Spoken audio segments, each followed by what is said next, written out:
A warm welcome to everybody watching to this, the final masterclass as part of day 4 of the National Concert Hall's International Master Course. And for this masterclass, I'm delighted to be joined by my co-artistic director, Gwendolyn Masin, for it is indeed a violin masterclass, and Gwendolyn is standing by. How are you feeling, Gwendolyn, after our recital last night? Have you managed to recover? Thank you. Yeah, I loved playing it. It was a wonderful occasion to be allowed to play, especially with you. Thanks, Finian. Well, it was great. It was great fun for both of us, and we're delighted that you're here. We have 3 wonderful students waiting to take part. Each will get approximately 40 minutes with Gwendolyn. There'll be a very short break after the second of the participants. Gwendolyn Masin, of course, is one of today's significant concert violinists, as well as being one of the artistic directors of the National Concert Hall's International Master Course. She performs internationally as a soloist, chamber musician, and as a guest with orchestras. She teaches violin and chamber music masterclasses at institutes and festivals throughout Europe and North America. And now just a word about our 3 participants. Firstly, we have Alfie Weinberg, who is currently studying with Joshua Fisher, who is a professor at the Royal Academy of Music in London. Alfie graduated from Chetham's School of Music earlier this summer, and he will perform the second movement from Wieniawski's second violin concerto. We then have Anna Pasetto, who is 23 years old and comes from Verona in Italy. Following her graduation from the Conservatory of Brescia in 2019, she has taken part in several postgraduate courses focused both on solo and orchestral performance. She is a member of a L'Appassionata string chamber orchestra, and her interests include teaching violin and learning about ways to maintain and improve musicians' physical wellness. Today, she will play the first movement from Mendelssohn's beautiful violin concerto in E major. And finally, after our short break, we will hear from Bohdan Doroshenko from the Czech Republic, who is a postgraduate student at the Faculty of Fine Arts and Music at the University of Ostrava in the Czech Republic, studying with Petr Maceček. And today, Bohdan will play Bach's Chaconne. So I wish you all a wonderful class. If anybody who's watching has questions or comments, do put them into the live chat on YouTube, on social media, and there will be a short Q&A with Gwendolyn at the end of the class. But now it's my great pleasure to hand over to Gwendolyn Masin for the start of this violin masterclass. Thank you very much, Finian. And hello, Alfie. Hello. Welcome today. It's great to see you here. What piece have you brought along today? The second movement of Wieniawski's second violin concerto. Wonderful. Thank you so much. So whenever you're ready, we'd love to listen to you. Okay.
Thank you so much, Alfie.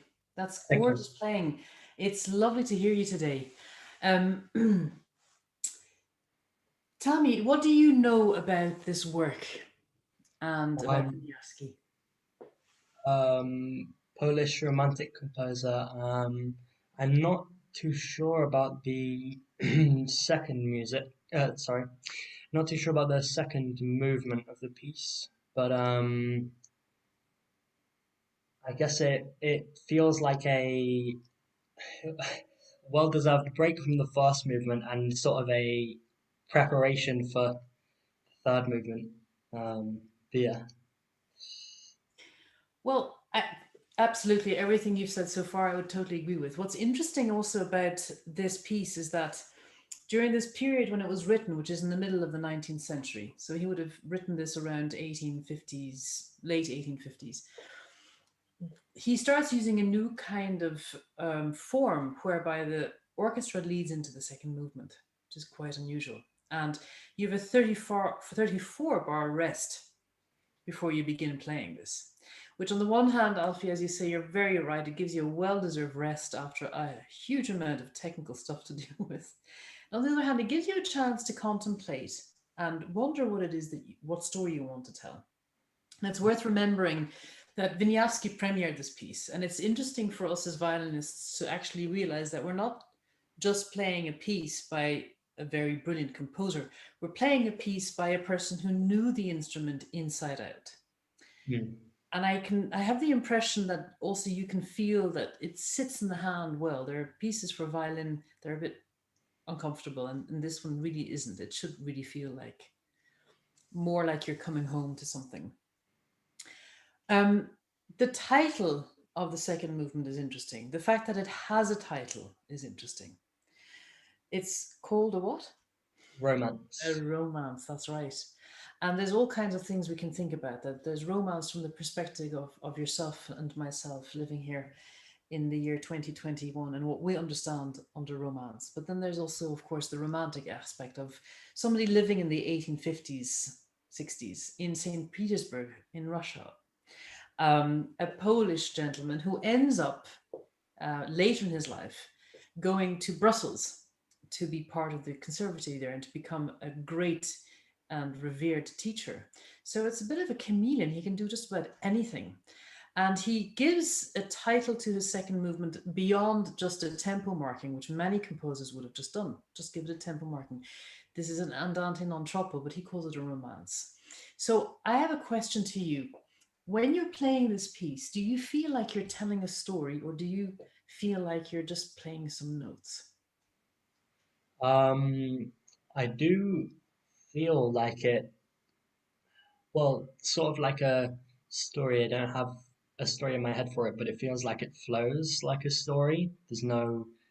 It just doesn't feel like playing what's on the page. That's wonderful. Um, I don't expect you to tell me the details of what it is you want to convey if you don't want to. But can you give me some, and all of those listening, can you give us some indication of what you're trying to evoke? Are you thinking in colors? Are you thinking in sounds, in timbres? Are you thinking of an actual story? Are you imagining things as you perform? Does it change day by day? Does it change in the moment? Um, I'm mainly focusing on sound and color, but prominently sound. Like leading up to where it has six leaps up on the D string, that sort of thing, where it peaks there and then it leads back down, and all leading up to the list SO tempo. Wonderful. Okay, so let's delve into a little bit more detail together, and let's imagine what the composer might have imagined when he wrote the word semplice as the first indication together with a piano dynamic. Now, in an ideal world, you would be in a concert hall playing for a sold out concert hall with an orchestra.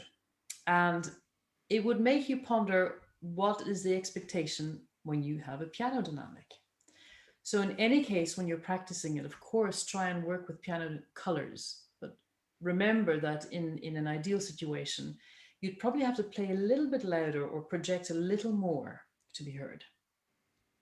Let's go from the beginning and let's try and find a sound on the D string that has that quality that you're looking for. Now, what quality could that be? Can you give me some adjectives to describe the quality of the sound you want to create in the opening statement? First one I'd probably go for is pure, Oh, wonderful. rather than soft, which is what piano would usually be played as. My teacher usually talks about the difference between orchestra and chamber music dynamics and soloist dynamics. So it's more about how you play the dynamics rather than the actual loudness or quietness of them. I would totally agree. Your teacher is a very clever person. Um, I agree that it's not a question of volume, it's more a question of intention. So let's try and work on that. Do you begin in the third position or the fourth? Fourth. Wonderful. Would you mind playing the first, well, the opening first 8 bars for me? Okay. Thank you.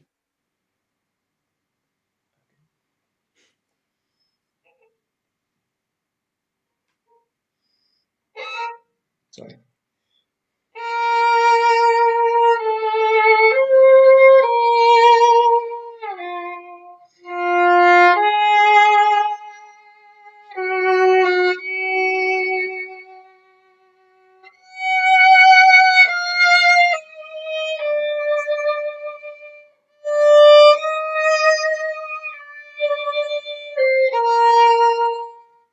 Alfie, thank you very much. I have a few questions for you. Are you sitting? Yeah. Would you like me to stand up and play? Well, do you usually stand when you play? Soloist playing, yeah. Okay. I don't expect you to change your setup right now. But if I might advise when we're finished here and the next time you practice to consider standing, because Yeah. that will be your role as a soloist. And it also creates a different kind of impression um, about how sound moves and how sound moves the air. You need to imagine that every sound you make moves the molecules in the air. Every movement you make is already moving molecules. And if you add the vibration of the D string to that, there's this whole world of movement happening around you. Can I ask you to do it again? And this time, I'd like you to think about your breath. I'd like you to do me a favor. I'd like you to, before you begin, you start on the down bow, don't you?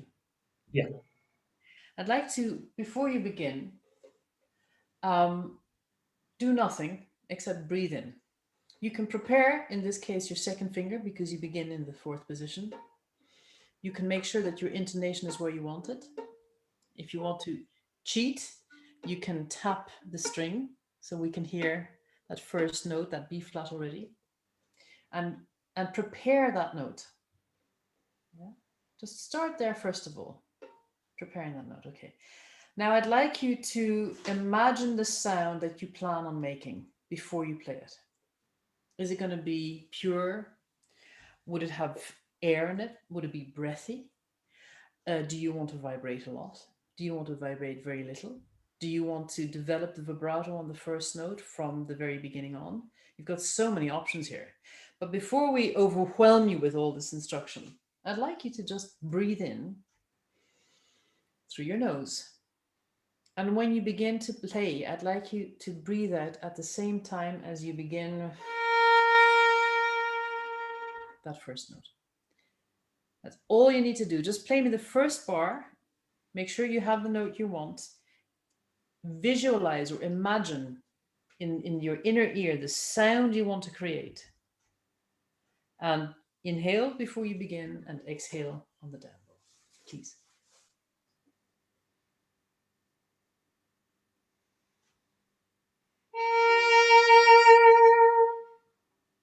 How does that feel? Slightly less accurate with my playing because I'm not used to it. Less accurate. What about accuracy? What is accuracy to you? In tune, the right beginning of a bow, making sure the beginning of the note is a clean start. Can I ask you a question, Alfie? How many years do you play the violin?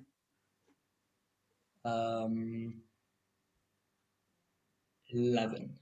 Well, that's a lot. How many times have you played that first bar, do you think?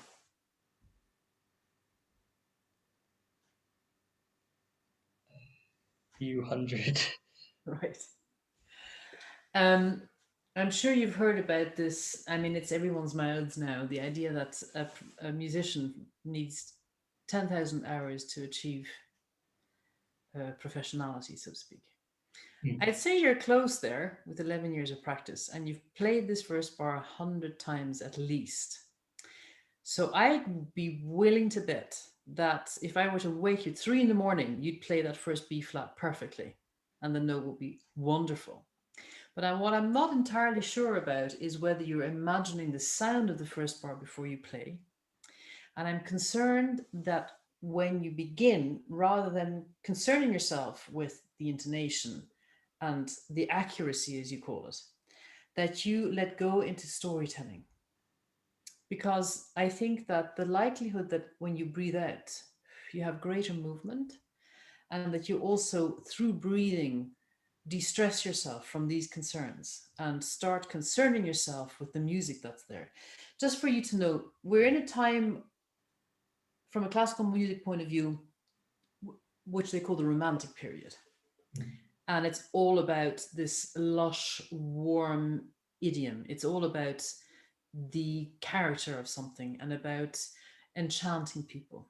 And it's said after Wieniawski played this, that it was still going through the minds, for example, of Nikolai Rubinstein. After he'd heard Wieniawski play it, he said he's absolutely thrilled by the first movement, let alone the second.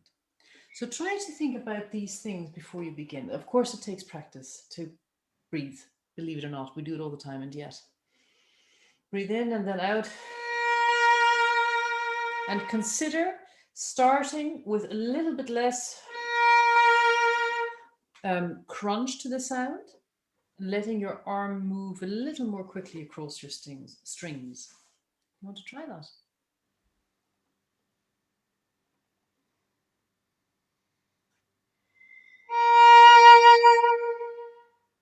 Very nice. Could you play the first 8 bars again? And while you play, can you also consider how much vibrato? Yeah, go ahead.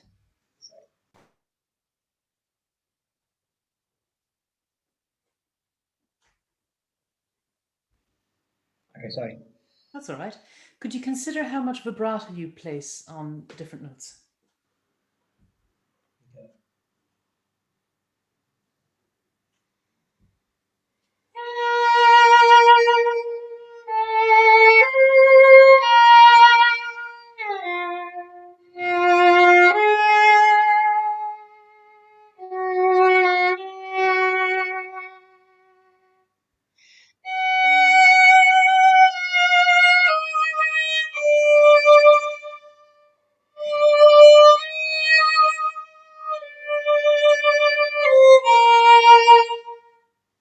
Very, very nice.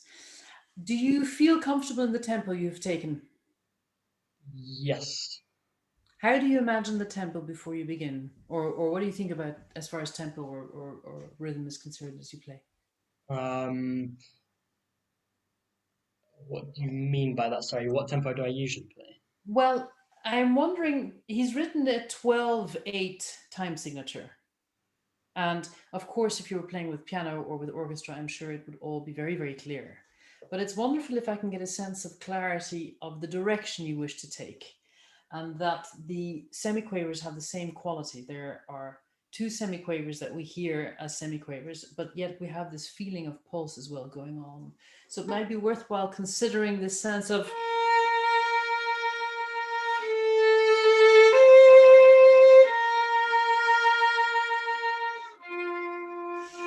also that you place a sense of direction in the rests. 2, 3.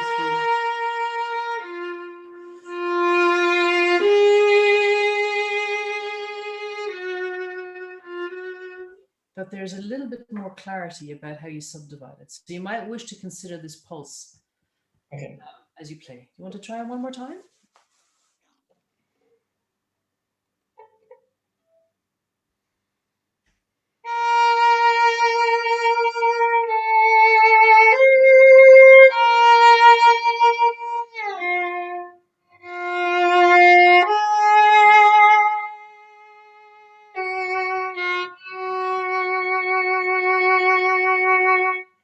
Very nice.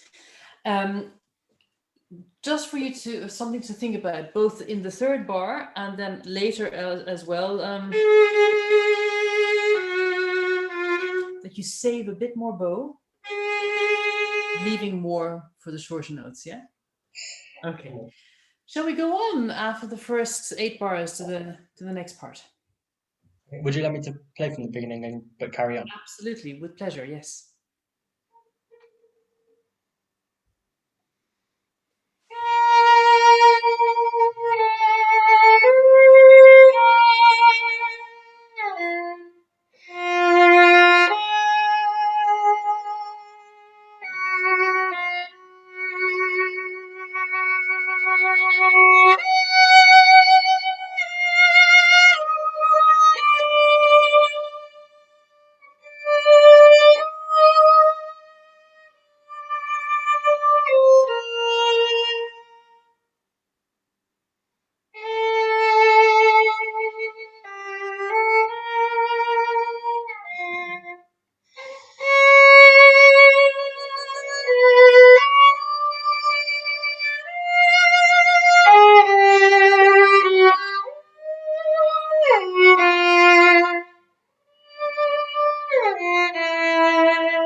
Thank you very much. Sounds wonderful. Try to retain the idea of saving more bow. Yeah, I did notice that. Yeah, I can feel that there's a slight realization, oh, too little bow on the quavers, but it would be worth your while practicing having enough bow as you proceed. The feeling of quavers is a little bit unclear to me. Sometimes you give a quaver a longer or a shorter value as you go along. I'm sure if you were to play it with piano or orchestra, it would even itself out. But it would be great if you can also have this feeling when you're practicing yourself. And consider your vibrato a little. Sometimes you begin a note without a vibrato, other times with a vibrato. And it's not always clear whether that's your intention or whether that's sort of just happened that way. So it's perhaps something worth continuously thinking about. Do you feel that you want to play the repetition of the theme that comes twice in a different way each time? Or is there a kind of a development going on for you? I do think I should play differently, yeah.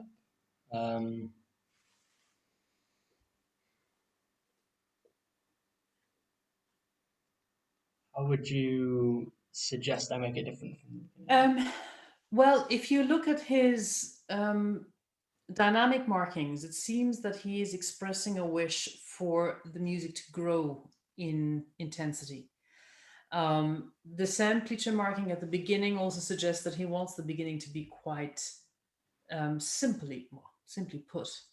and that this is something that you can then work on the evolution of as you work throughout the piece. I'd love for you to take a little bit more of a chance on the poco ritenuto that he describes before the recap, before the reiteration of the theme.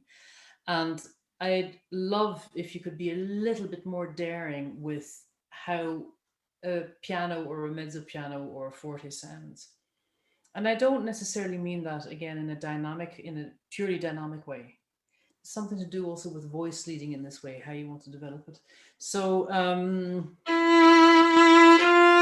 let's say that this is a mezzo forte experiencing as written this diminuendo poco a poco, the bar before bar 16 where the tempo starts again.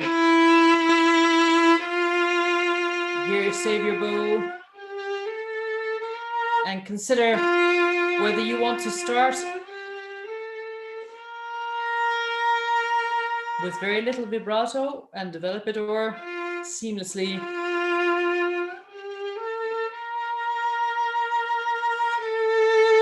if you want to continue the vibrato.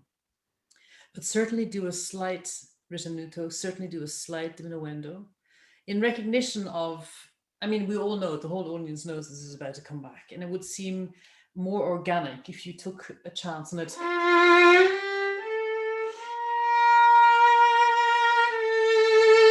And he wants tempo here.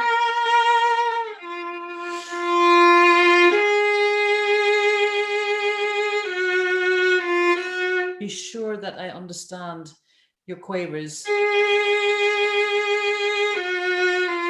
And that's not too short. And certainly grow to mezzo forte here.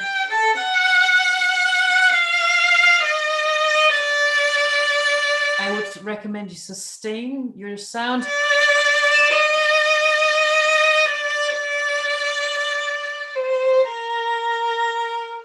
He writes a diminuendo, but the diminuendo, I think, is in an overall mezzo forte frame.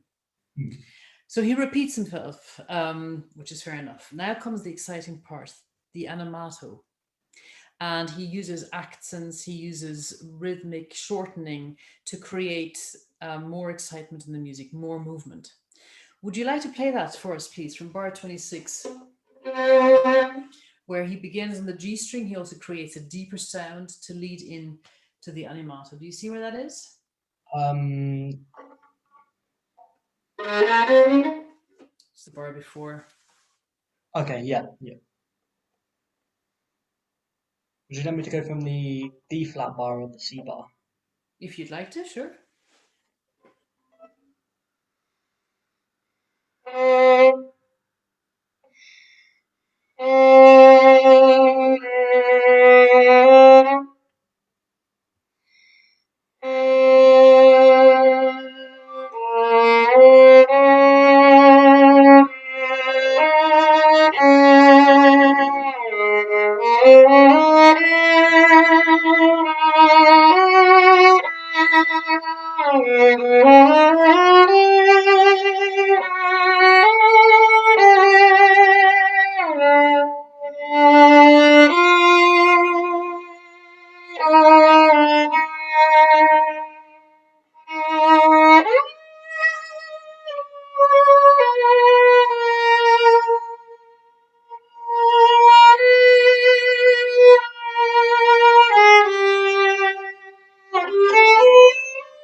Thank you very much.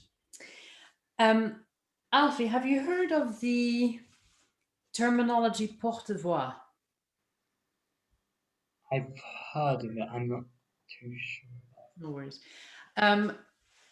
Porte-voix is a French terminology, a description used to explain how we move from one note to the next.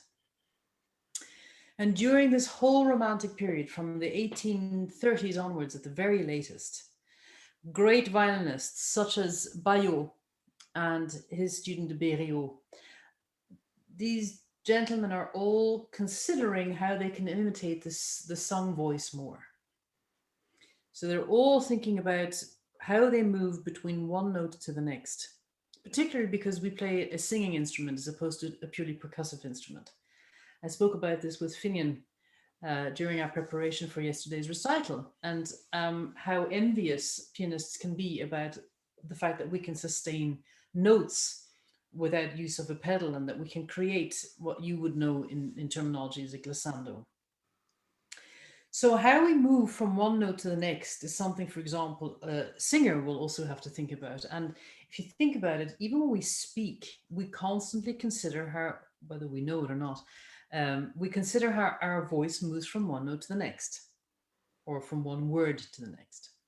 So here, when you have this, this development section, there's a lot of occasions where you slide up or down the instrument. Correct? Okay. And at the moment, you're doing a lot of sliding. There's not a lot of leaping going on. There's not a lot of stretching going on. There's not a lot of stepping going on. There's a lot of sliding going on, which is fair enough. And I just want to point out that there's various ways that we can slide. So to give you an example,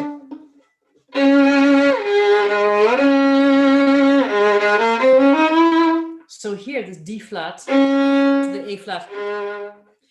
What I see you doing in this and successive bars is the same kind of slide. And tell me if I'm wrong here, it's not entirely clear, but I think that you're using the second finger to slide down to the first. Is that right? Yeah, yeah. So it sounds a bit like this, yeah? Or yeah, fair enough.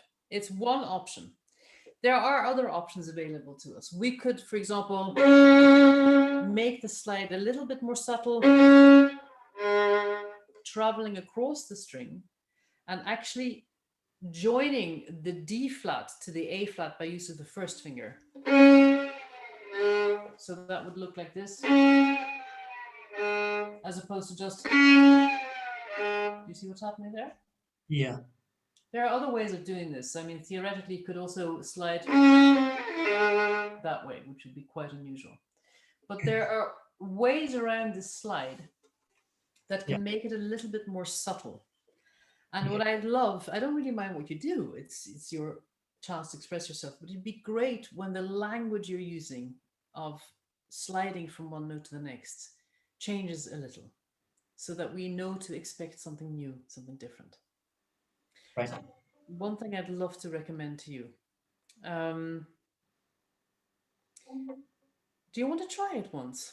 Just even there, and just see just those, there's around 6 bars which have a certain sequential nature that give you a chance to try that out. Okay.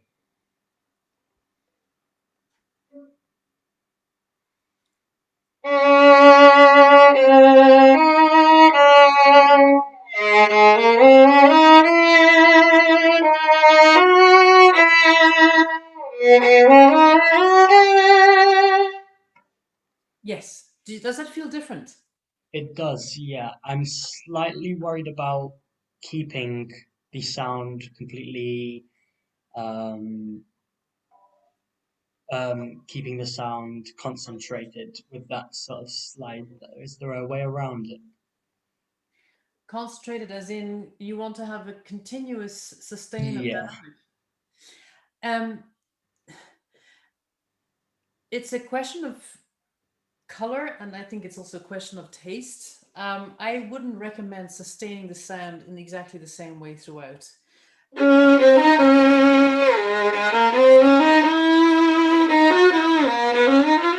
Because what's happening is that there is a lack of articulation. So, for example, where the accents are written, there's too little articulation going on, at least in this digital framework, for me to hear the accents that he's marked. Right. So, although I think I understand your question, you're looking to hold on to sound, which is fair enough. I'm not sure if the ambition is the one I would share with you. Um, I'm not suggesting that sustaining sound is a good or a bad thing, but I think that it will be helpful for you to break your norm and your comfort zone, and to break this sort of um, steadiness of sound. There's a lot of development going on here. He writes a lot of little things that I'd love to hear more of. The accents, for example, the crescendos, the pianos, the sudden subito pianos, which I've missed so far.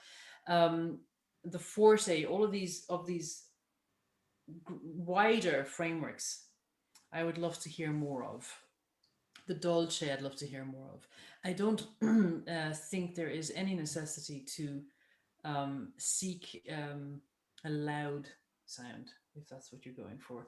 And personally, I don't think it makes sense to repeat the same,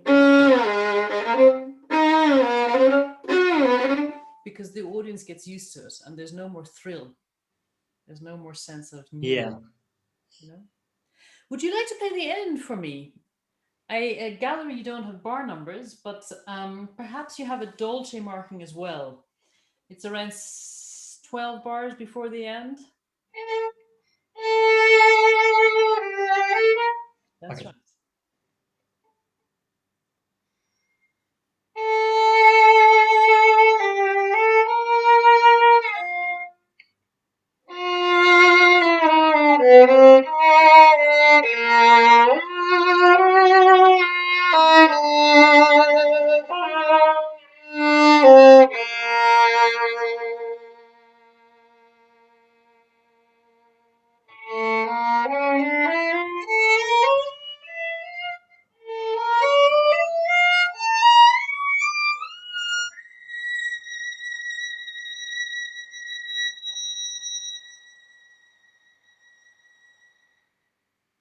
Fantastic, beautiful playing, and a gorgeous ending there. Very, very nice. One thing for you to consider, this, I don't know exactly what edition you have, and depending on who has edited, you will find that there are slightly different bowings. But try to sometimes, just to surprise yourself, consider whether the bowing you're looking at is meant as a violinistic bowing in the sense of down bow, up bow, two notes slurred, three notes slurred, or whether it's an idea of a phrasing. So it's the same here with these arpeggios and these runs going up. Whether you want to keep a sense of movement or whether you want to slow down. I'm not sure whether I was able to hear slowing down or not on your mic. Perhaps you'd like to play the last run.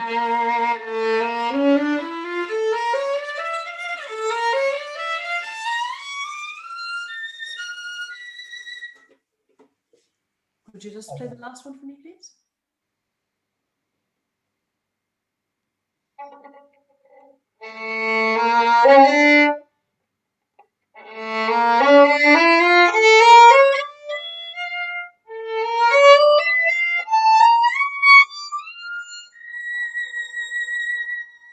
Lovely. Do you want to play? Do you want to make a break there? Here? Do you want to break the? After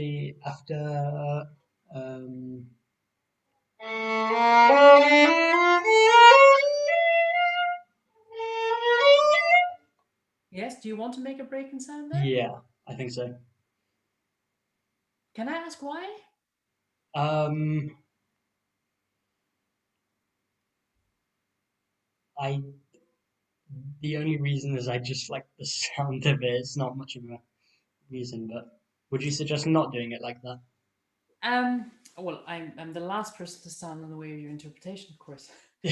Just remember to ask yourself, are you doing things on a whim, or are you doing them because they're written that way in the score? And are you doing them because you like it?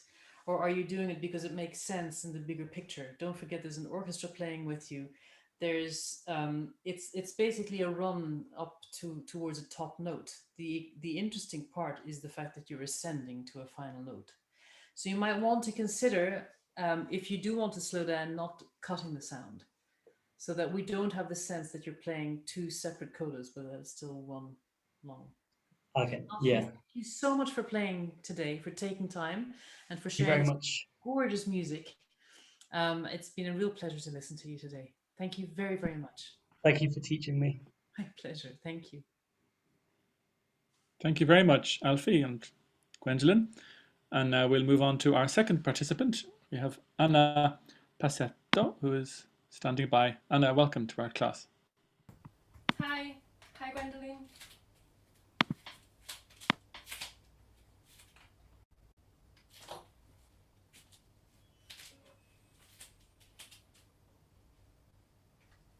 Welcome, Anna. It's great to see you. I was just sorting out my scores there. Please do tell us, what will you be performing for us today? I will perform the first movement by Mendelssohn Violin Concerto in E minor until the Cadenza included. Wonderful. Very much looking forward. Thank you so much. Okay.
Sorry for the last bit. No, wonderful. Thank you very, very much for playing. What a beautiful thing to experience on a Friday afternoon. Thank you so much. Might be worth considering a little bit of the historical context of this piece, and I'm sure you have a lot of knowledge about it.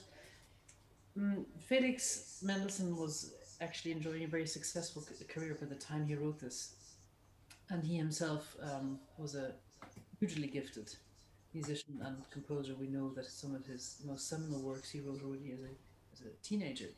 But this work would only appear around the 1840s.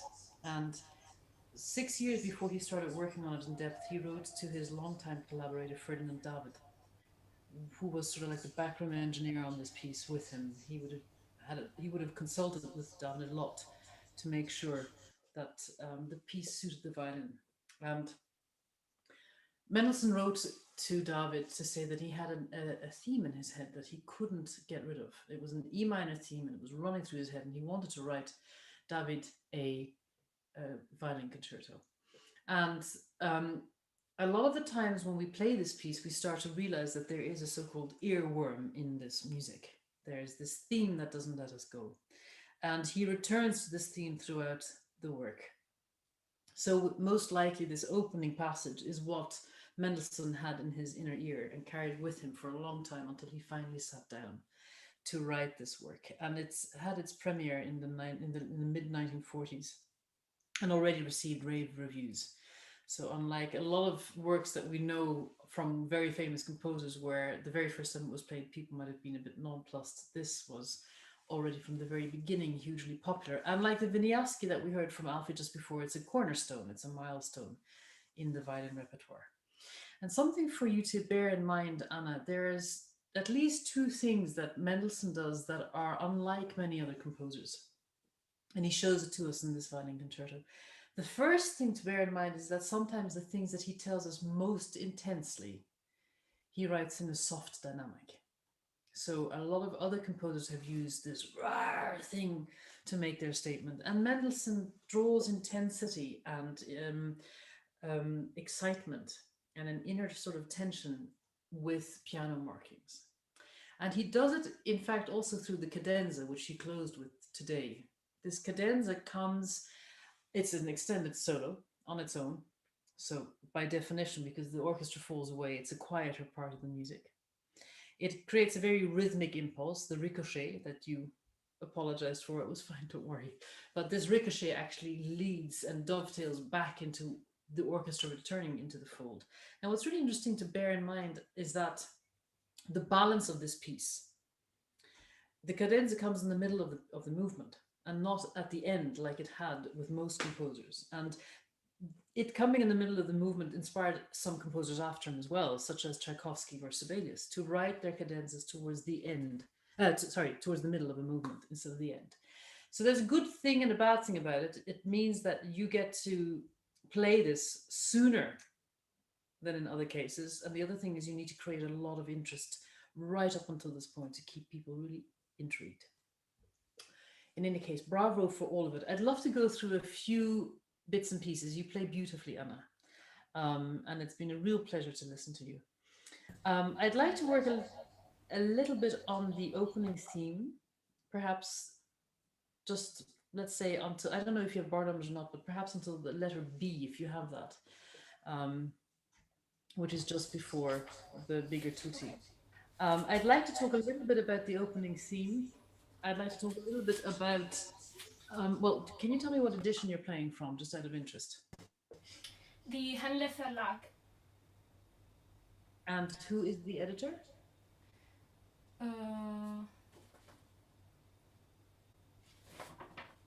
Maybe, wait. Edited by Ulrich Scheidler. Okay. I had the great privilege of studying with a violinist called Igor Ozin, who retired from the Mozarteum not very long ago. And he was asked to do a version of this himself back in 2000, the start of the millennium, 2001, 2002.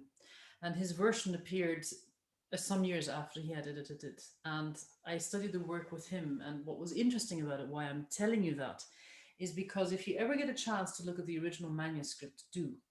Because from the original manuscript to what most of us look at now, there's been a lot of interpretation as to bowings and slurs. And in this case, unlike what I told Alfie before, in the case of the Mendelssohn, it actually really changes how we interpret even just the opening theme, where we decide to place a slur or not, and which notes we decide to articulate or not. It creates very different music.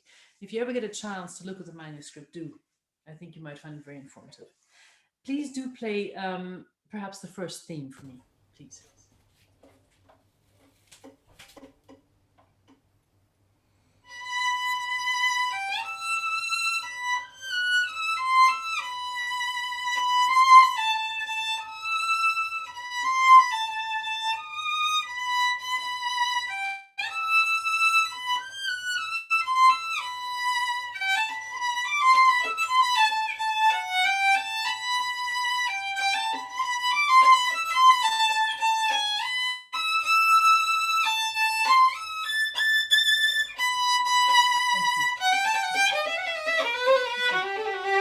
Thank you. Wonderful. There's a lot of things that we don't realize is unusual anymore when we play this piece, because we've all heard it so many times. We've grown up with it. Most of us have had our first experience of listening to this as a young child. And so a couple of things that actually look really different on first reading, we stop seeing, such as another thing that Sibelius borrowed from Mendelssohn. The beginning, there's a very short tutti before we begin to play. The orchestra plays, and in the Sibelius, we have this tremolo that opens up for nearly the same length of time before the violin plays. And what is interesting about it is that we have this soft sound, which you can imagine all kinds of things. I'm sure you have your own inner picture of what that means. And then this very subtle and beautifully sung theme, whether you begin down or up bow is actually not very relevant, but it begins in the middle of the bar. And what's interesting is that nearly everything that's exciting, everything that changes in this theme happens in the middle of a bar. So he closes his first statement in the middle of the bar. He reopens it in the middle of a bar. So we would have expected things to happen on main beats. That's what we're used to. That's what we know. On one, things happen on one. And here it doesn't. And that's also one of the reasons why, I'm not sure how well you know me, but I have a particular penchant for jazz music. And I've learned so much about phrasing, not just from all the great classical musicians that have been before us and are alive now, but from some of the greatest jazz vocalists and saxophone players and trumpet players who phrase exactly in the opposite way that we classical musicians are taught to phrase. So where for us 1 and 3 is important, they're like 1 and 3, seriously? Back to 2 and 4, yeah? And that's also something for you to perhaps consider here. Mendelssohn would have had nothing to do with jazz at all. Poor guy, but never heard it. It's many years away before that happens. But if you consider the cadenza, and then if you consider the ricochet,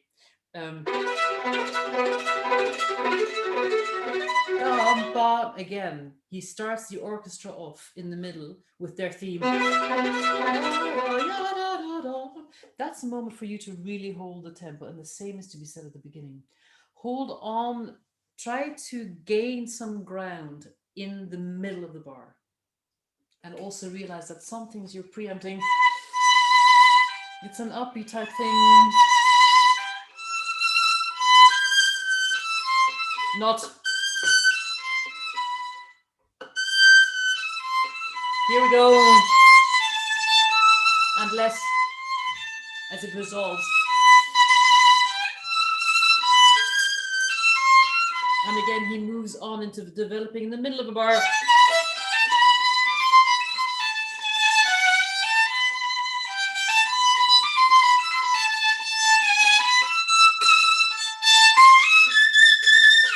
And again, upbeats here.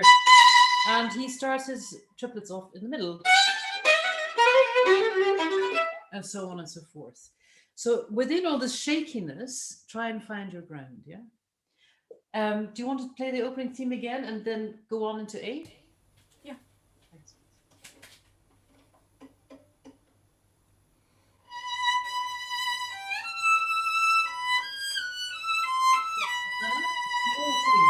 Anna, a small thing.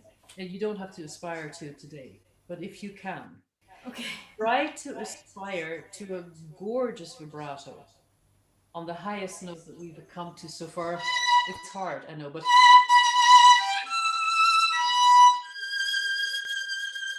work on that.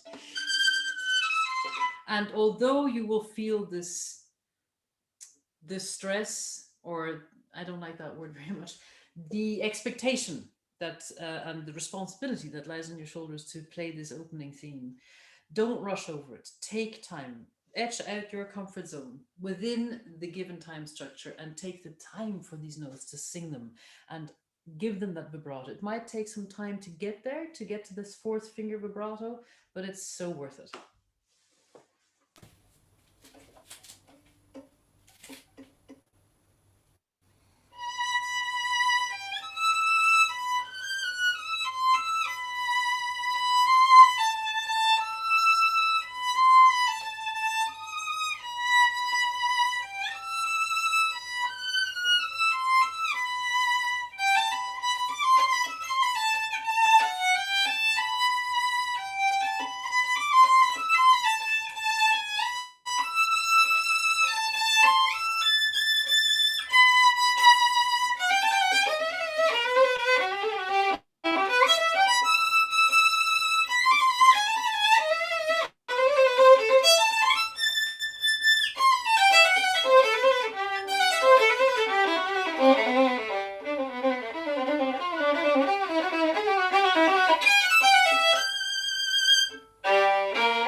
Fabulous. That sounds great. How do you feel?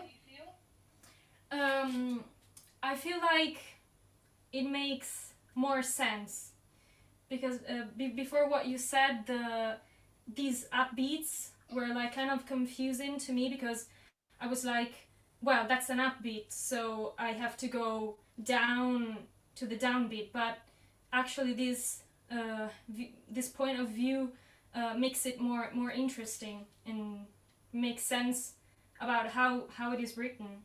So I'm glad I can help you with that. You sound a lot. Well, I mean, it's a cheap trick. Every teacher will use every masterclass what I call the cheap trick, which is after the violinist in this case has played with great skill that very first time through, even worse, live on YouTube. I mean, imagine the pressure. And then the violinist teacher starts talking, blah, blah, blah, blah, blah, blah. And then the student gets a chance to have a breather. And naturally, the second time the student plays it, it sounds even better, no matter what the violin teacher said. So just to let you know, I think you sound even better than you did the first time. I know it has nothing to do with me, but congratulations that you still have that power and energy to play it a second time through that whole first page wonderfully. It sounds great. A small thing to consider. Your name, Anna, is a perfect example of what I would like to show you. Anna, the same back and forward, whether you read it left to right or right to left.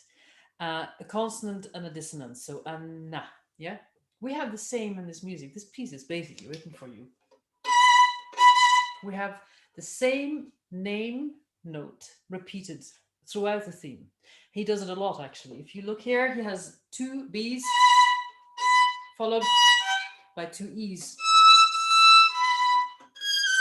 And again, he has 2 B's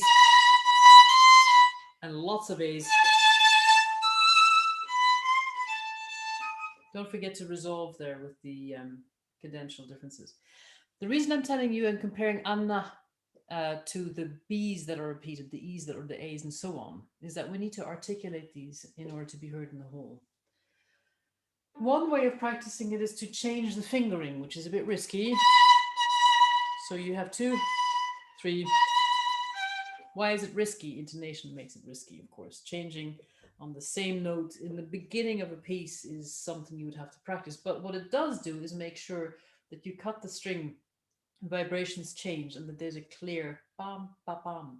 So what you need to do, regardless of fingerings, always remember that the reason part of the reason your name is so interesting, Anna, because of this visual mirroring, is also because when we pronounce your name, we have to repeat the movements of the mouth. And it's the same here. We have to repeat the opening and closing of a note, bam, ba, bam, or la, la, la, or b, b, b.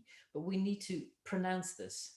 So despite the romantic element, the legatissimo element of a lot of this, the cantabile, the singing, try to retain that idea throughout. Then there was a lot of gorgeousness all the way through. Your fast passages are beautiful, very eloquent. Bearing in mind the time, there's two things I'd like to focus on. I'd like to go a little bit into the other theme, which is around the letter F after your long G sustain, where you again accompany the orchestra. And the second thing I'd like to do is take a wee look at parts of the cadenza. So can you play the tranquillo? And again, remembering this always in the middle or towards the end of a bar, exciting things are happening. Thanks.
Thank you.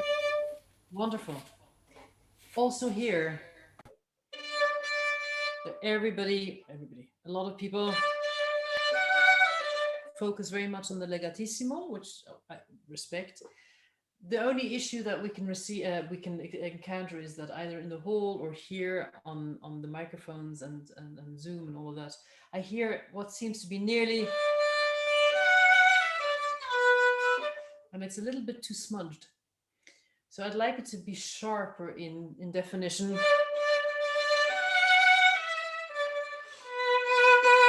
Now, whether you do that through the bow, through dynamic change, through different velocity of the vibrato, it's entirely up to you. So how you choose to pronounce these names of the notes, it's up to you. A little small thing you might find helpful. Sorry, let me just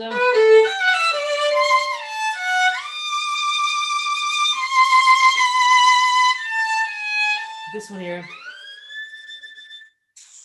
we all practice it for hours and hours and hours, and we go on stage and it's like, to avoid that, sorry, rather than dropping the instrument, making it heavier, lift your instrument. Try to create space in the body. And give yourself a challenge. In other words, distract your mind from the pressure point we have of playing this note.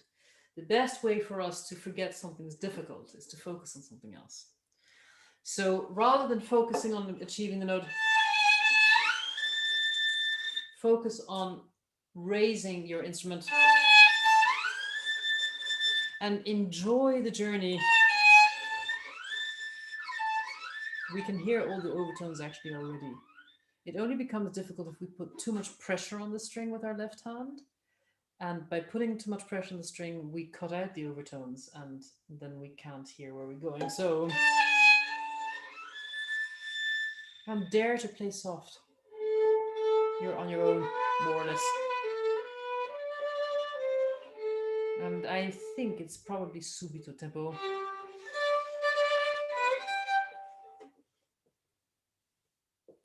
Let's move on. Again, I'm sensitive to time. I wish we could work on, of course, but I'd love to move on to your cadenza, if that's okay with you. Can you go from the start of the cadenza?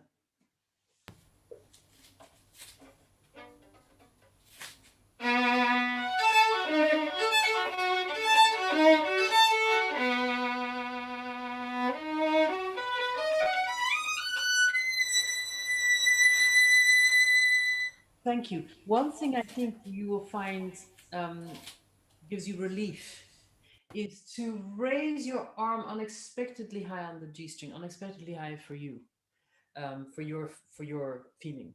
So this is high for you. I mean, I'm looking at it from underneath. Now, I don't ask you to raise this region of your body. I'm just asking you to raise your elbow slightly higher. So I'm seeing a lot of this. I see it with a lot of people. This idea of more sound if your arm is low. I understand where that thinking comes from, but having this heaviness of the arm sometimes blocks the shoulder, the scapula, which is at the back of us. It blocks the free movement we have here. There's a lot of freedom of movement. If you remember one thing, if there's only one thing you take away from this lesson today, which I hope is not the only thing, just remember that your arm, which let's say extends right through to your fingers, but then goes all the way up, attaches on the collarbone here. Okay.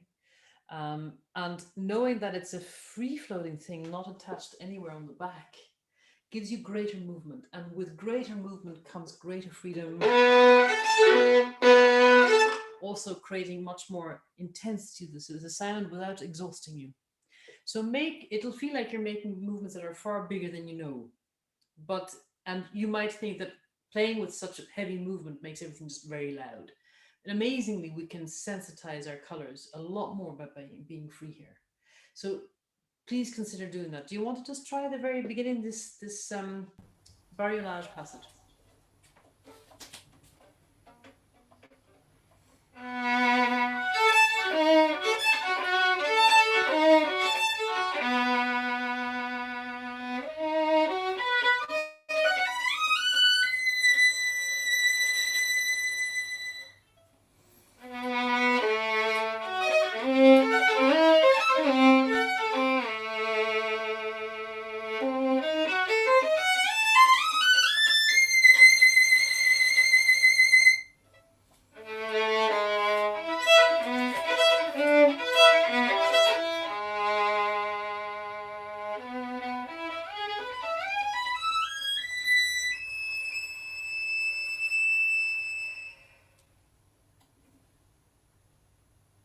Go ahead.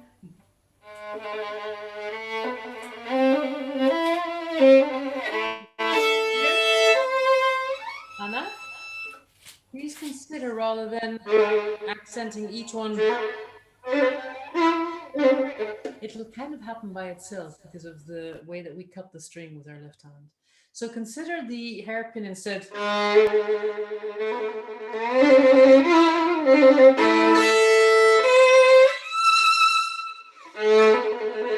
And again here. So that there's more excitement. And if you want, you can increase tempo slightly to create a sense of direction. You want to try?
Lovely.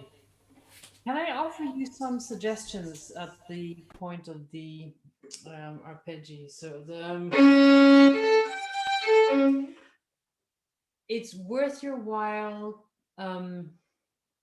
taking a little bit more time, a bit more freedom, because once the ricochet comes, you're stuck in the course of the tempo, whatever tempo that is.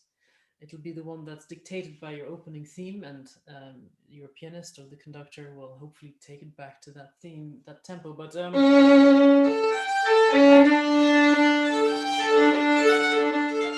feel that there could be a little bit more freedom in how you interpret, a bit more ad libitum feeling. And I would focus more on the bass notes.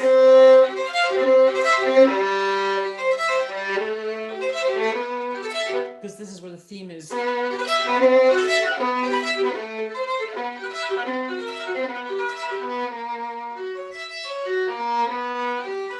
If you want to, you can bounce this on the way back.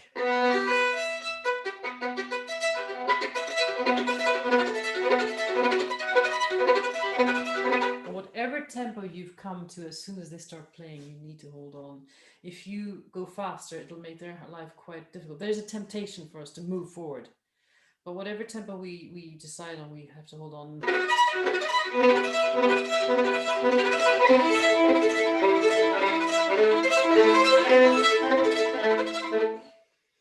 So just consider that you have all of this freedom before, and then here we hold on to the freedom. And also to consider that the ricochet starts.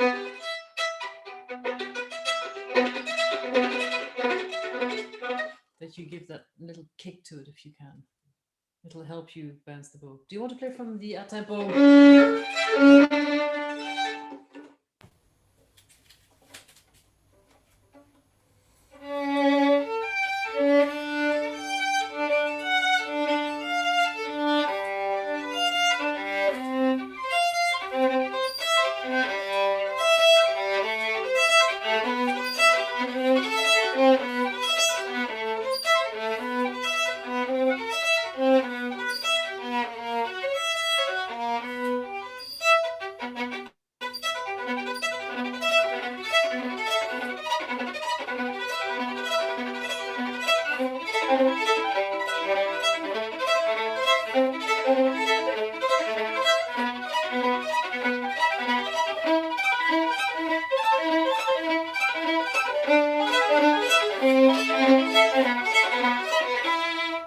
Bravo.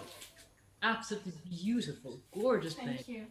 Thank you so much for playing for us today and taking time. Thank you very much. Our pleasure. Thank you so much, Anna. Thank you. Bye. Well, thank you very much, Anna, Pacetto, and Gwendolyn Masin for this journey through the first movement of Mendelssohn's gorgeous violin concerto. One of the soundtracks to my youth. I used to travel around with an ancient cassette with Nathan Milstein, the Mendelssohn and Bruch violin concertos. Brings me back. What a wonderful piece. And lovely to hear that. Just to say now there'll be a 3-minute break to give Gwendolyn the chance to catch her breath. And if anybody watching has any questions, do submit them in the chat and we'll bring them to Gwendolyn at the end of the class. But right now, short break, and don't go far. We'll be back in about 3 minutes. Thank you.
Welcome back to the second part of our violin masterclass with Gwendolyn Masin as part of the National Concert Hall's International Master Course.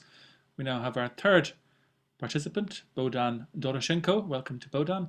And I'm very happy now to pass over to Gwendolyn. And in about 40 minutes, we will have some questions and answers. Thank you. Thank you. Hello. Lovely to see you. Thank you for joining us today. Where are you right now? I'm in Czech Republic in a small village Oh, wonderful. near Prague. Fantastic. Okay. It's great to be connected. What will you play today? I will play Chaconne by J.S. Bach. Fantastic. Okay. So just to let the audience know, let us know if you want to play all of it or if you stop short, whatever you feel like once you start playing. Okay. I think I will stop. I didn't play. I Okay. won't play till Thank the you. end. Thank you.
Thank you so much.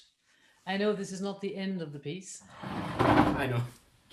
but it's an absolute marathon to play. Thank you so much. This is probably one of the mm, most architectural and also monolithic pieces in the violin repertoire. And when played on its own, the Chaconne alone, as part of the whole partita, is 15 minutes or more in playing time.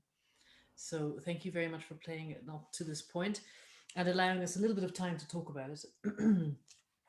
Wonderful playing, lots of great ideas. Um, Perhaps some background information. I'm not sure how much of this you know, of course. Where in the milestone pieces we heard until now by Wieniawski and Mendelssohn, emotions was something that was very much front of house, sort of shown and to be experienced. Here we discover a composer who, in that time period, and certainly in his role um, of being a composer of the court, if you will, um, emotionality is far less present, or should be far less present. It's much more about the incredible workings of a composer's mind. Um, and it's a wonderful piece to talk about, not least because having been composed as long ago as it is, lots and lots of opinions have been shared on earth about it, and very few seem to agree with one another. Um, for example, if you're interested in numerology and so on, then a person having researched the history will know that at this point, the wife of Bach had died more or less at the time when he wrote this. And so there are those who absolutely insist that the opening theme spells out the name of his deceased wife. Others will say that the entire Chaconne is a journey, of the last journey of Christ, where he walks with the crucifix, with the cross, through the people until his death and resurrection, suggesting that the very beginning of the piece is the earthly part and represents death. And where you had just been playing is the heavenly part, the celestial part, and suggests his resurrection. In any case, what we have here is a dance, Chaconne. Whether we like it or not, it is a so-called dance movement. And it is in 3/4 time, starting in the middle of a bar, yet again, like the Mendelssohn before it, such a seminal piece of music that doesn't start in one, just to make us rethink everything. And just a small thing to note, and you mightn't think of it now, but you may think of it later when you work on this. I believe there's 75 variations here in this entire work. And every recapitulation of a theme / variation begins on the note D. And it's not unimportant to know, because very often when we get into playing this piece, there's so many things to consider that the last thing we consider is where the theme is, because we think we know it. And somehow it's a good thing to remember, particularly as the piece goes on, so that you have a barometer of where one variation begins and the next ends. Let's have a look at the theme together.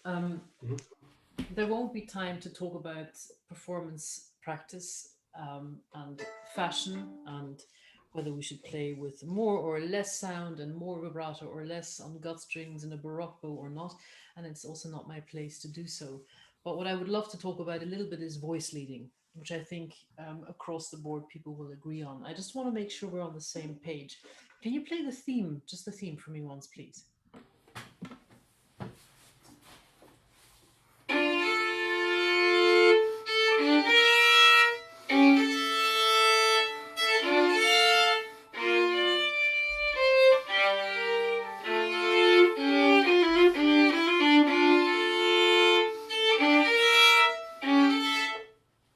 Very fine. Thank you. Very fine playing. Very fine playing. Beautiful. Congratulations. You played with a lot of passion. I love that. Passion, energy, skill, it's all to be complimented. It might be worth considering that, particularly if you feel passionate about a piece, it's very hard for someone to hear that it would be good to give it a bit more framework, because it's so wonderful to hear an artist like yourself who breaks free and shows his personality and all. That's great, and I compliment you greatly for it. But it would be good to retain a certain sense of structure. And I mentioned the word architecture when I first described this piece. This is like a cathedral, and you're part of this immense towering building that Bach creates. Try to retain some sense of the rhythm.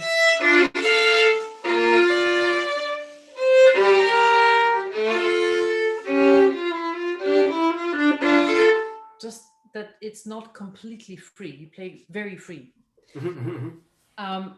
We could spend the coming 30 minutes discussing double dotting.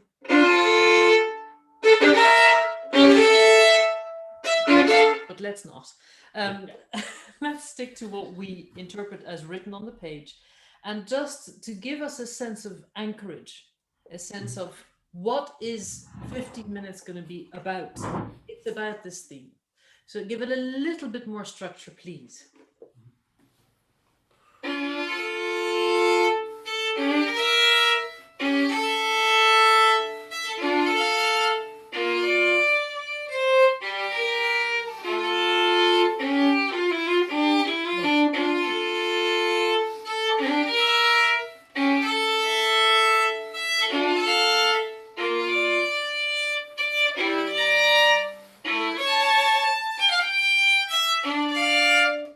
Thank you very much, Bohdan. Just to note, you play the first note very long. Again, I don't want to defy your interpretation, but I would recommend that you make sure you're not doing that because of a technical issue. Okay. Earlier on in today's masterclass, I pointed out something to Alfie Weinberg, who was playing before. At the very end of his second movement of the Wieniawski, he makes a break in sound at an ascending line towards the last note. And I asked him why he did it. And he generously gave time to consider why he does it. Sometimes we do things because we're making up for a technical error. Sometimes we don't realize that others have made technical errors on that place before we have. And this is one that I've heard very often as a technical issue because of this hand formation.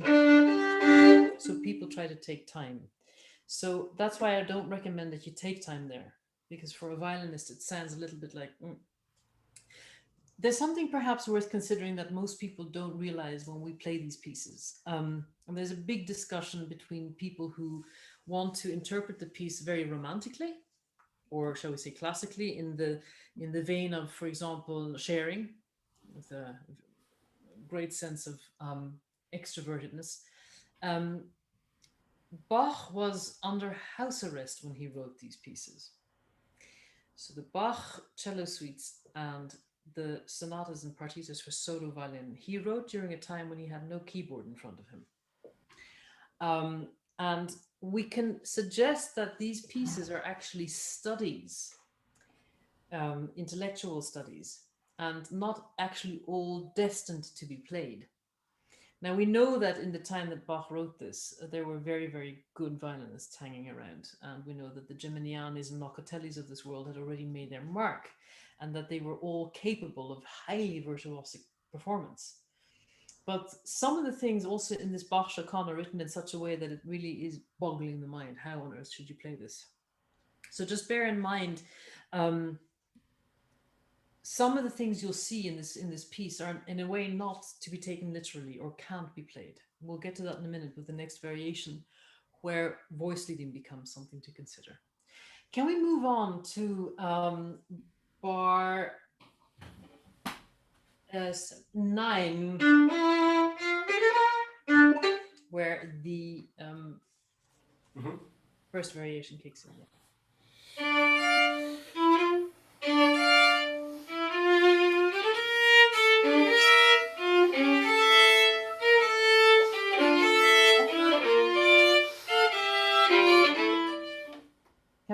question. Where does the voice leading go? So at the moment I hear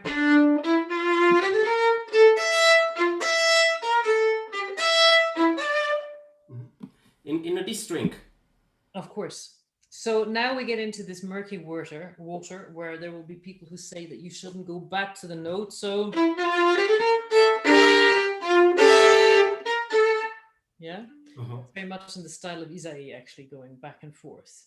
But there might be a way technically for you to hold on longer to the D string, which is where the theme is. Do you want to try that? Okay, I will try. Thank you.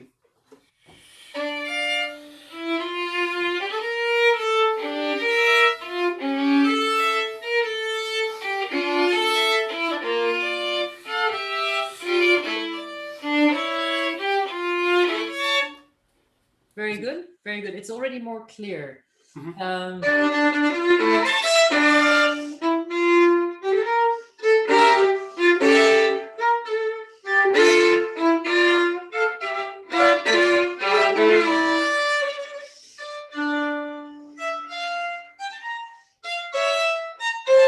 Let go of the notes.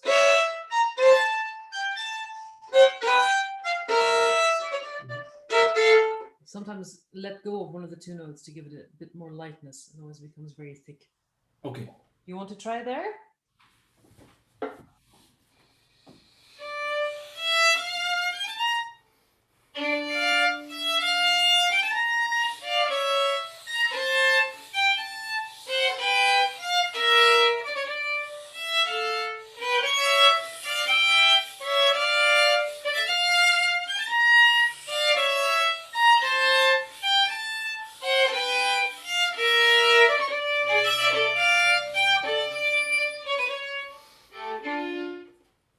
Very nice, very nice. Do continue.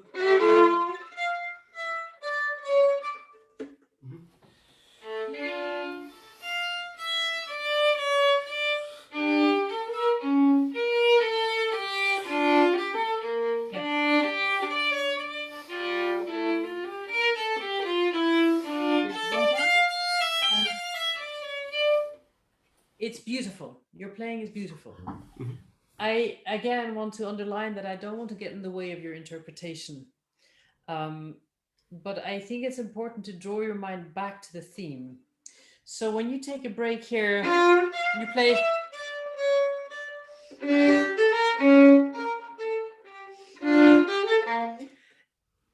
It doesn't make sense from that same point of architecture we spoke about before.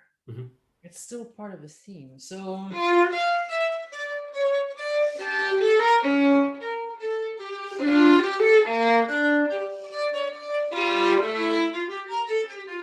It goes on.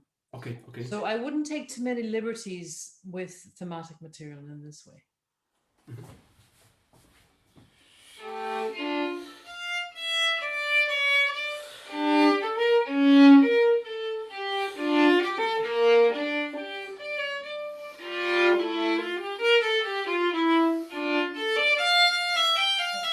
Here, for example, why do you make a ritenuto?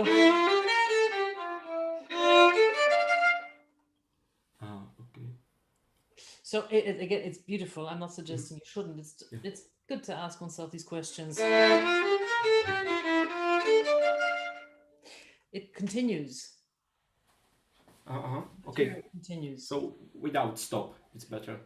Yeah, it's because it's. The material, the compositional material doesn't break there, so I would continue if I was you. Okay, okay.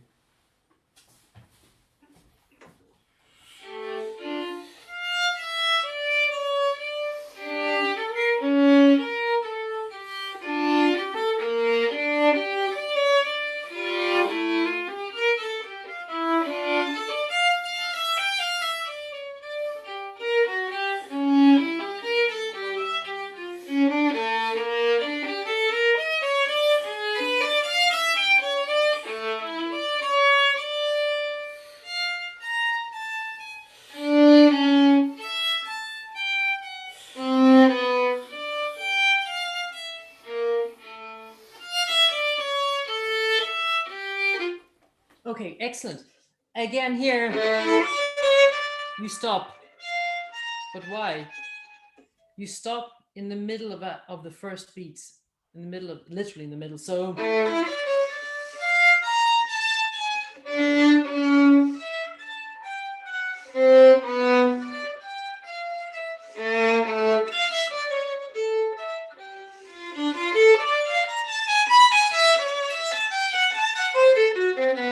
sorry, wrong notes. One of the most important things to bear in mind in general when we play music is the thoughts of the composer, which of course it's again a question of interpretation, but we have to look at the tools they have to express music. I mean, with very little, he manages to create a work that lasts, what is it, nearly 300 years at this stage. I think no, it's literally 300 years.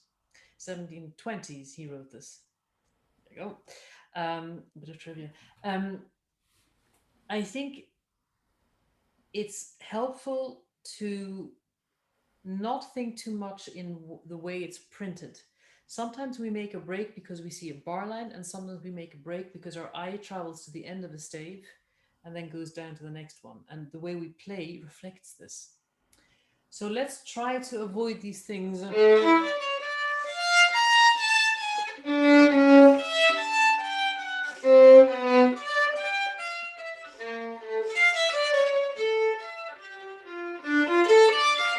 There is a new variation starting. Okay. Thank you.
Playing is really gorgeous. I wonder if you're taking a little bit too many liberties, too much freedom.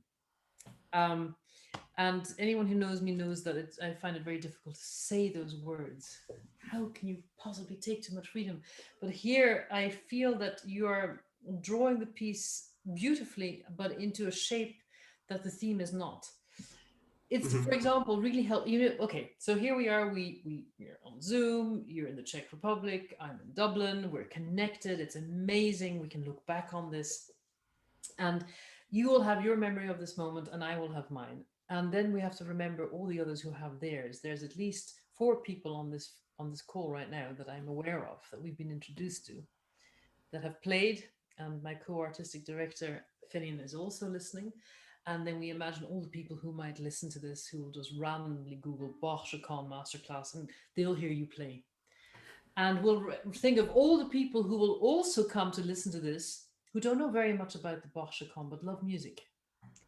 And in a way, those are probably going to be the majority of the people listening. And it is I feel, our duty to make sure that when we play, whatever message we have to say, whatever we decide is our message, is clear.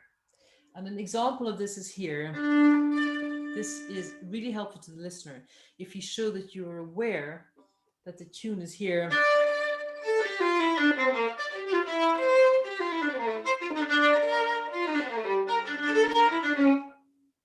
So instead of bending it out of shape,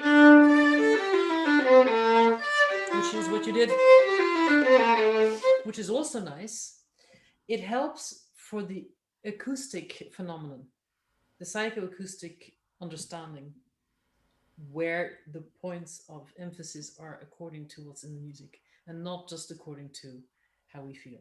Yeah. Mhm. So consider this when you play. And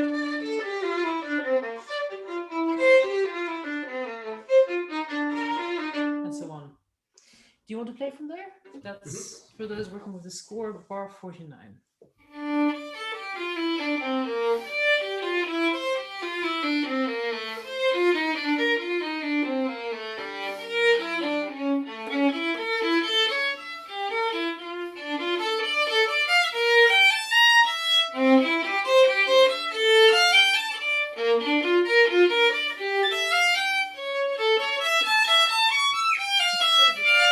Beautiful.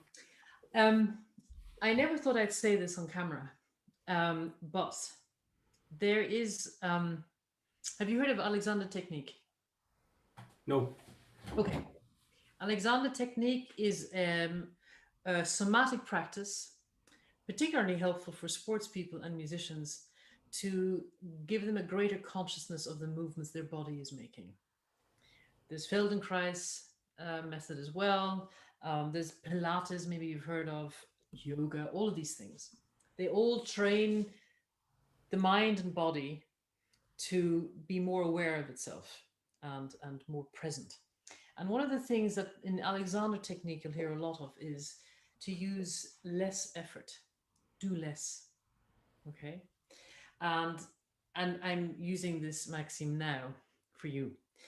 Do less. You're doing, you play beautifully, but you're bending the shape of the theme so much out of joint that we no longer recognize it. And you have a tendency to repeat where it is that you make a rubato.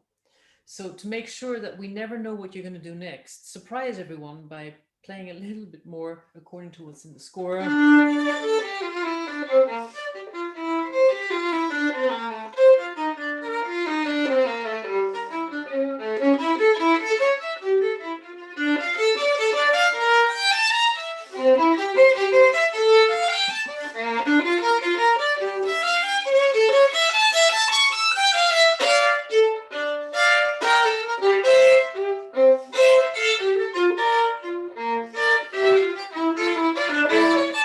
Sometimes we think that playing what's in the music is boring, but it's not.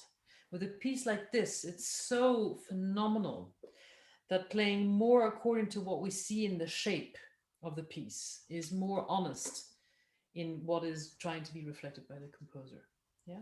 So I know we've spent a lot of our lives hearing, yes, you have to make it more interesting and don't play everything monotonous. And I understand, but here, try to adhere a little bit more to his genius. Can you play from here?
Thank you. Wonderful. Can I just, you didn't do it the first time, so I'm assuming it's just a small slip. There's an E flat in bar 67, but I'm pretty sure you know it. Not, but I'm sure you know. Sorry. I didn't hear it the first time you played. Try to keep these things light. Oh, sorry, you see now I do the same thing.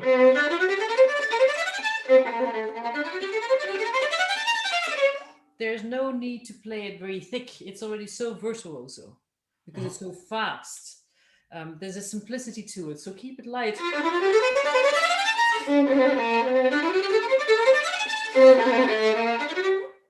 Okay.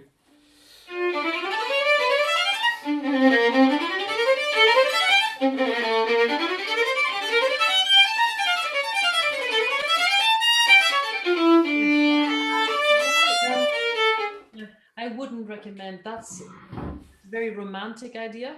It's something we know from romantic music. Sorry. I wouldn't do that. This is where he's gonna go. So I wouldn't. Yes. Yeah. Can you continue? Here.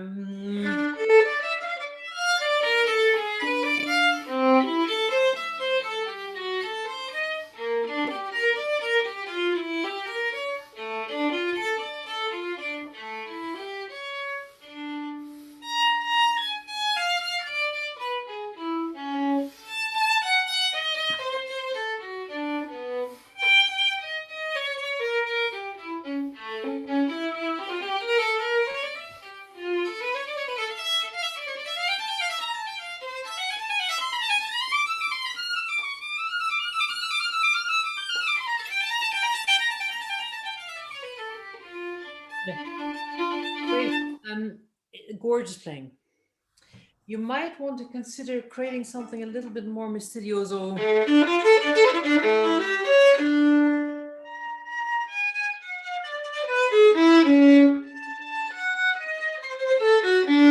And indeed, if you don't want to go in the record in the positions, you can go, of course, in the lower positions. That's absolutely fine. And consider playing this very softly.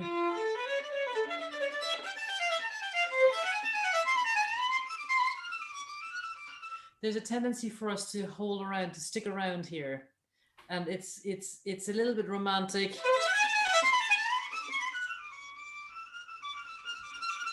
But I think we should resist the urge. Okay. Even though I think it's great, but it's already all written in the music. And there, I wouldn't make too much of a rubato either.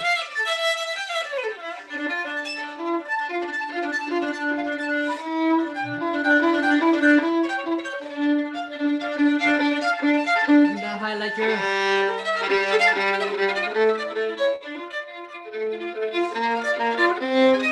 The rest you did very well, by the way. You played this whole arpeggios sequence beautifully. Just remember to play more with the idea of playing softly. It's something that shouldn't go out of fashion. The ability for a violinist to aspire to a beautiful piano dynamic. It's great to play loud. It's great to be strong. It's great to be present. All these things are wonderful, and to show what the violin can do. But some things are really intimate, and I think that sometimes we speak volumes. Excuse me, the pun. By being a little softer, people will always listen more attentively if they can barely hear you. So there's something to be said about it. Do you want to try it again from that area there somewhere?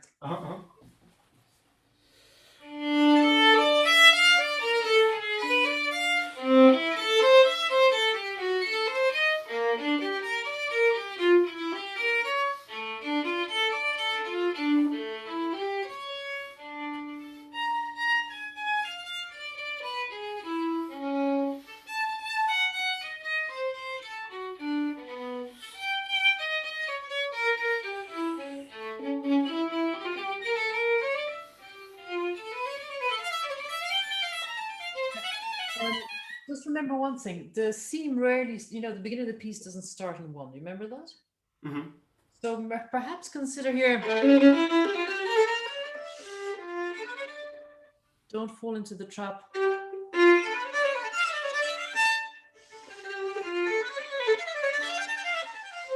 Smudge the bar lines.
I lost. Perfect. No, thank you. It's wonderful.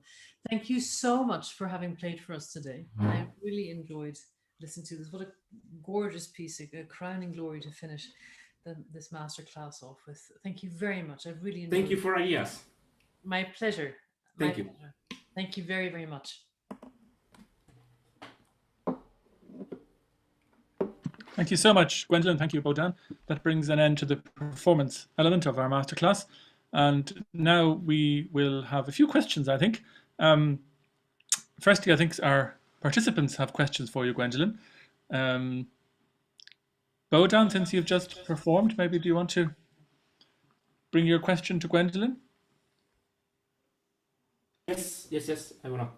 I wanna ask about if you have if you make some stretching before you start playing, something special from yoga. Well, the honest answer is that I practice yoga nearly every day. The other honest answer is that it took me years to have that discipline. If you are keen to, I think in any case, if you consider what we do like a sport, I don't know any sportsman who would just start doing, who would think of playing a Bach Chaconne without doing some warm up. So whether your warm up is a scale, a soft scale, or whether your warm up is literally doing exercises physically, I would certainly recommend not beginning practice with cold muscles, because it just you just injure yourself more quickly than if you were not to.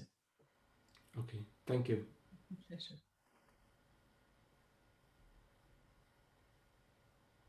Thank you, Bohdan. I wonder whether we'd like to have Anna's question. Yes. No. I wanted to ask you, how can we reach a more positive attitude towards performance? Personally, I feel like it's kind of like sad to say, but I constantly feel judged, and I don't want that feeling to be in my head anymore when I play. So maybe if you can suggest something to take that away. That's a gorgeous question. It's really loaded. Finn would also have been a great person to ask for this, because I don't know. For example, to just talk about, we performed a recital yesterday, Finn and I, and I remember thinking when we were playing how unusual it is to play a recital in an empty hall in front of a camera, not knowing who your audience is. And I think knowing who you play for, or remembering why you want to play, is a crucial thing. So if you, Anna, look inside of yourself and ask yourself, why do I play violin? Why do I want to play? Why do I want to play this piece? What do I want to say with this piece? And if you care more about the intent of the person and less about what people think, which is easy to say, I know, but less about how people indeed judge you, which I feel I can identify. I don't think there's anyone alive who doesn't feel judged in some way or other, whether they're a performer or not. I think the most important thing is to shake loose this idea. And I think once you start to embrace also the idea of being more forgiving towards yourself and enjoying the moment of playing music more, especially the idea of inclusive awareness might help you. So rather than going on stage and being distracted by somebody who talks, or being distracted by somebody who's, using their Kleenex loudly to blow their nose, or that person who coughs right in that general sort of generalpause in the fermata, where you're just trying to make this and then they sneeze or something. And instead of being irritated by that, practice with that sense of knowing that could be part of your performance and include them in that space. And perhaps one last thing to mention,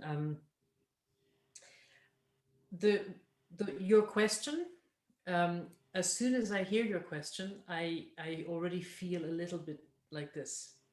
The words like judged and feeling like you're under the microscope, and already I get this sensation of the walls closing in. And I've seen one or two here in Dublin, but I know that there's less and less of them. But perhaps you remember the good old telephone cabin. And the time before mobile phones, we would go into these little cubicles, these little kind of, and then close ourselves in, and then we grab the telephone and talk, and we'd be squeezed in like this. Um, that's a little bit what we do as performers sometimes when we go on stage. So we walk onto stage and we sort of squeeze ourselves into this corset of expectation and excitement. And I think what helps a lot is to remember that when you do this mentally, you're doing it physically. So your muscles shorten when you get stressed or afraid of something, and everything becomes smaller. And as a musician, particularly one using such fine motor skills, it becomes very difficult to perform. Break out of your telephone cubicle, the telephone cabin. When you go on stage, take hold of that space, claim the space for yourself, enjoy the space around you. And that's also something I'd said to Alfie. I think it would be helpful if we don't sit when we practice, but we stand, so that we let our body grow to its full height. And the more that we have this impression of opening ourselves, also opening our mind, literally, our muscles respond by lengthening to their actual size, which means that we find it easier to play. So if you can start by being less judgmental of yourself, which is probably our biggest exercise, I think, and if you remember that you do it because you love it and you do it because you happen to be very good at it, you might start enjoying the moment more. Finian, what would you have said to that question? You're a performer. Well, I think I think what you just said at the end is very true about the fact that we feel judged. But who's doing the judging is we think other people are judging us, but that's coming from our own heads. So really the real judgment is coming from what a psychologist might call the committee we have in our head. And there's like a committee of people in our head who are speaking to us, and sometimes they can be very negative, and they start niggling at us, and they start pulling us down, and they start saying things, well, do you really think you can play that? Or do you really think that you're ready for this concert? And do you really think that you are the best person qualified to play this now? And I think we have to build up a whole series of positive affirmations to talk back to that committee, to keep that committee very much in the corner, to knock them away. And it's a constant battle, if you like, between the positive side of our brain and then the committee, who are trying to pull us down. And that's part of being human, that we have these doubts constantly. But the whole point of practicing, the whole point of preparing, the whole point of thinking about music and of gaining experience in performance is by building up a whole repertoire, a whole battery, if you like, in your mind of positive affirmations with which we can deal then with the negative ones. So it's a question of always being on top, and it's not always possible. We'll always feel judged, but I say to myself, what's the point in doing all this practice and preparation if I'm then going to feel judged in a concert? You're never going to please everybody. There's always going to be people listening to you who think that's not how to play that piece. I think that's the wrong tempo. Why is he doing that articulation? You're never going to please everybody. So you have to, as soon as we decide to become performers in this career, we have to accept that, and we have to have that courage and stubbornness, and in a sense, egoism, so that we have the conviction of our own thoughts, and that we go and say, this is me, take me or leave me, love me or hate me, this is my time on stage, judge me, but I don't care. That's what I would say, just like that. And I don't know if that's helpful. It certainly is. Very confident as well. What he said. Yeah. Thank you for the question. And would Alfie like to ask his question now for Gwendolyn? Yeah, it's a more technical question, but everybody who I've spoken to about vibrato has always given me a completely different answer from anybody else. So I was wondering what type of vibrato do you use the most, or what does it depend on for you?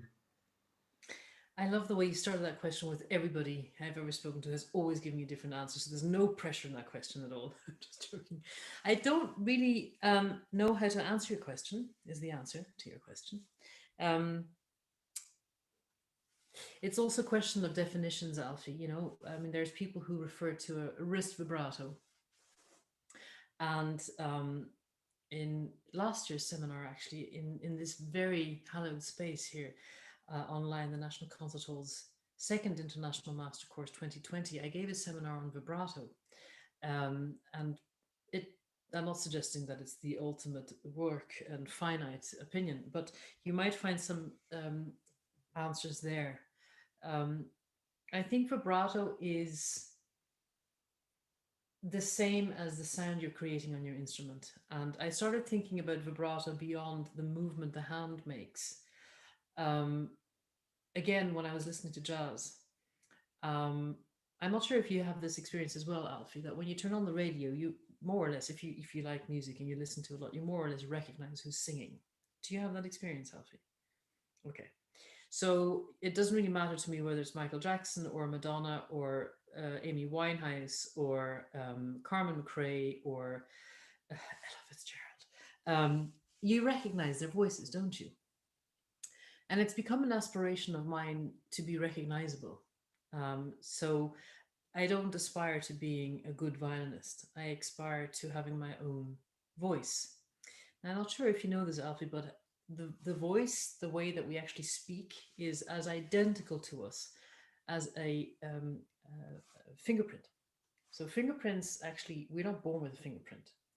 I only found this, I did discover this because of my own son. He was born and had no fingerprints. So of course I went screaming to the doctors going, "What's wrong?" They were like, no fingerprints when you're born. So it's something you acquire over age. And I suppose with the voice, it's the same. We have our own voice, and then we're also inspired and influenced by voices we hear. But ideally, we want to be recognizable. So what I've tried to do as the years have gone past is, rather than concerning myself with the movement the hand is making, I'm trying to listen to it objectively from the room. So while I'm playing, I'm trying to get a grasp of what the audience is experiencing, sort of by throwing my audio perception outside of my own space. And what starts happening then is that the vibrato is no longer just the cream on top of your cake. It becomes part of your interpretation. And it becomes important whether you start a note with vibrato or without. It becomes important whether you move a little faster or slower. It starts to become important whether the undulations of the note, how wide is the vibrato, how quick is the vibrato, is it always the same on every string? And not just vibrato. I mean, vibrato is nice, but absolutely you don't hear a thing until this guy comes into play. So then it's also a question of coordination of bow and vibrato. How fast are you drawing the bow? Where are you drawing the bow? With which kind of, are you drawing the bow parallel to the bridge only, or are you going to also bow diagonally? Because that can give you a different sound. So there's a whole world of questions in the one you asked. I don't think there's a right or wrong answer. If you ask me whether I prefer arm vibrato to finger vibrato, I will, or hand vibrato, I'll certainly say I prefer hand vibrato or finger vibrato to the arm vibrato. I find the arm vibrato has too few options and alternatives as far as speed is concerned. I use it only for octaves and complex passages. Does that go anyway to answering? And is it yet another answer that isn't like anything anyone else ever said before? It is completely unique. Yeah, that has helped. Thank you. My pleasure. Thank you very much for your question. Thank you, Alfie. Thank you, Gwendolyn. I won't weigh in on my opinions on vibrato, but I would just like to bring now two questions that have come into us from people who've been watching the class. Firstly, from Owen, you mentioned Alexander technique, Gwendolyn, during the class very briefly. And Owen would like to know if this is something you would recommend to any musician, and at what stage of your career did you discover it? I would recommend anything to do with an understanding of how the body moves to any musician. Certainly, particularly because there's so many myths around, at least certainly with violin playing, there's so many myths surrounding how we move. For example, a very small example to give you, when we play, we've been taught to imagine, most of us have been taught to imagine that the movement of the finger, I'm not doing this the way I want to, hold on, the movement of the finger, it was fine to start with, movement of the finger is here, and we were told that we have to move from the knuckle, and many of us are told to work with a lot of pressure on the string, and the other many of us are told to focus on lifting the fingers and being very light. And for example, an eye opener for me was something that I hadn't considered as eye opening until it was said, which is that the finger doesn't begin here. So if you look at the inside of your hand, you might be confused into thinking that this is the base of your fingers, right? Especially when you slightly close the hand, you see here's the crease. But when we turn our hand around and we stretch our hand out, we realize that our fingers go all the way down here. You'll see it here, the first finger very clearly. And that movement is beginning not here, but here, which gives us a much longer finger, and suddenly octaves seem less of a problem. And then if we start imagining, well, you know, I have tendonitis perhaps, or some problem with my hand, so I have to massage my hand profusely, that's nice. But your fingers are motorized by the muscles that are in around the middle of your arm, which is also a nice thing to know, because suddenly you're not paying attention to, you know, trying to massage yourself here, but hold on a second, what are the muscles around this part of my arm doing? And it changes the lightness with which you move, and it changes the understanding of how you move. And again, if we were to be what's the word, compared to athletes more often, we would have a completely different outlook on life. If you said to an athlete that we practice anything up to 8 hours a day, they simply just roll their eyes at us and go, what? And then if you tell them, well, we practice especially intensively before the concert, they'll go, really? A week before our race, we'll sort of calm down and do less and focus mainly on stretching. And we have a completely different lifestyle. So yes, I think understanding how the body moves is essential to better playing, to pain-free playing, to stress-free playing, and to a better understanding of how we work psychologically. And when it comes to Alexander technique, which has inspired many other kinds of understanding of the body, including body mapping, for example, I think it's hugely interesting to know things about it. I discovered it quite late. I discovered it in my 20s. But I think Alexander technique is generally on offer in music schools and universities around the world, and certainly something worth looking into. Thank you, Gwendolyn. And the final question comes from Edel. What has been the highlight of Gwendolyn's career? Putting you on the spot there. I'm sure there have been lots. Yeah. You don't have to say performing with me last night. You're not obliged to say that. That was the whole past week, really. In a way, there's something to be said about being in a kind of a fermata because of the pandemic, and sort of everything stops for the whole world, of course.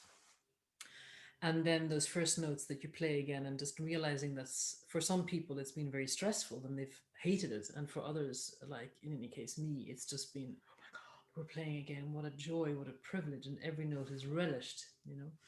But I think probably the highlight is not so much the things that have been achieved, or the concerts I've been lucky to play, or the amazing musicians I've met and the amazing artists I've met. I think it comes back to the question Anna asked. I think the highlight was probably the moment followed by the next and the next moment, when I realized that I can play and actually really enjoy it, and no longer be struggling with nervousness or tension or worry, and just realize, wow,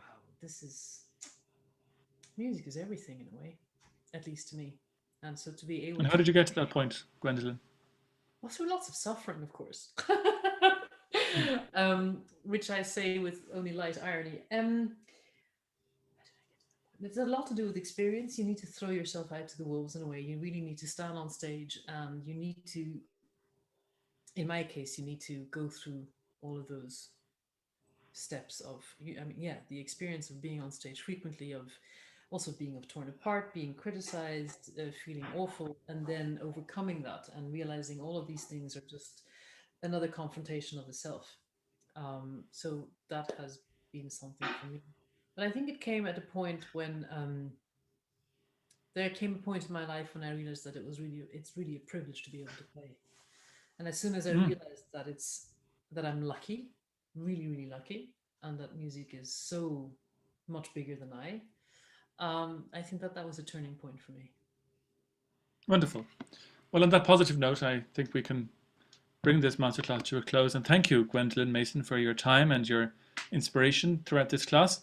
Thank you to our 3 young participants, to Alfie Weinberg, to Anna Pasetto, and to Bohdan Doroshenko. Thank you to the National Concert Hall's Learning and Participation Department for facilitating this programme. Thank you to everyone who's watched. Thank you to our sponsors, Michael Sheridan, TJ O'Connor and the French Embassy.